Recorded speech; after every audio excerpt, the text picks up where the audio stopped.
വാർത്തകൾ നമ്മൾ കണ്ടതാണ് പല ചാനലുകളിലും. പിന്നീട് അതിനുശേഷം നമ്മുടെ ലാലേട്ടൻ മമ്മൂക്കയെ ഇച്ചാക്ക എന്നാണ് അദ്ദേഹം വിളിക്കുന്നത്. അത്രയും ആദരണീയനായിട്ട് കാണുന്ന, അല്ലെങ്കിൽ അവരുടെ ഒരു സ്നേഹബന്ധത്തിനിടയിൽ മതമോ ജാതിയോ ഒന്നും നോക്കാതെ അവർ അങ്ങോട്ടും ഇങ്ങോട്ടും പരസ്പരം സ്നേഹിക്കുകയാണ്.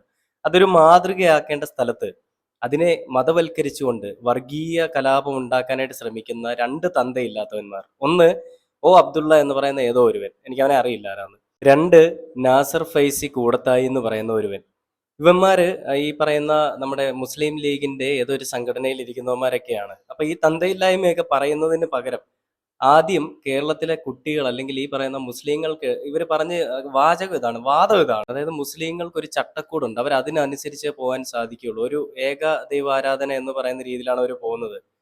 ഇവനൊക്കെ ഏത് കാലഘട്ടത്തിലാണ്? നേരം വെളുത്തിട്ടില്ലെന്ന് തോന്നി ഈ പറയുന്ന ഫൈസി കൂടത്തായിക്ക്. വിവരം എന്ന് പറയുന്ന സാധനം വേണം. അറിവുണ്ടായിട്ട് കാര്യമില്ലടാ, വിവരം വേണം.